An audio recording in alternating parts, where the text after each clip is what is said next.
En 2015, le Mali a remporté la Coupe d'Afrique des Nations U17, son tout premier trophée continental. C'était au Niger où le Mali s'est imposé 2-0 contre l'Afrique du Sud avec des jeunes joueurs brillants comme Chiaka Bagayogo, Abdul Karim Dante, capitaine de l'équipe, l'attaquant Sékou Koïta. Aujourd'hui, c'est Sékou Koïta, le seul rescapé qui joue actuellement et qui est presque permanent avec les Aigles A.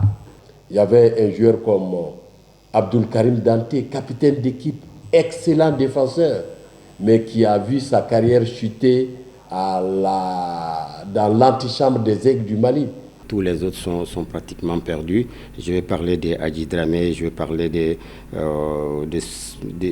Smaïla Diarra, Abdou Diarra, Chiaka Bagayogo dans une moindre mesure, ou encore de Mohamed Aïdara. Ils sont tous perdus. On ne sait pas où est-ce qu'ils sont. C'est vrai qu'il y a certains qui jouent dans des petits clubs en Afrique ou ailleurs, mais quand on regarde un peu leur parcours à la CAN et la suite, on peut dire que c'est vraiment une génération perdue. Les Mali remportent les mêmes trophées en 2017 sur un score d'1-0 contre le Ghana et un certain Mamadou Samaké est le buteur.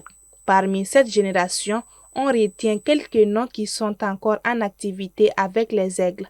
Mamadou Fofana qui joue aux États-Unis actuellement. Il y a également Mohamed Kamara, un des cadres de la sélection des Aigles A, Cheikh Oumar Doucouré.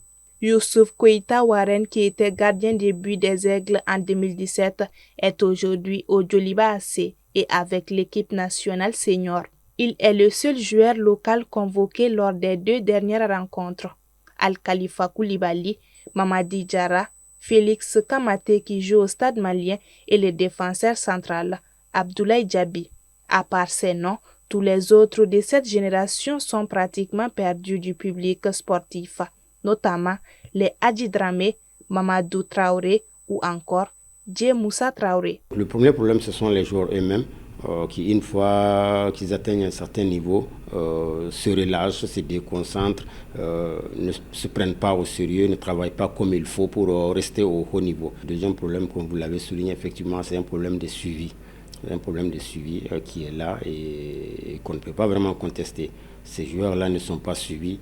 Et malheureusement, ce qui est encore plus grave, c'est qu'on ne tire pas les leçons du passé. En 2015, le sélectionneur s'est nommé Baïba et aujourd'hui, il est sans club. Et en 2017, c'était Jonas Kokou Komla qui aujourd'hui se trouve au Togo.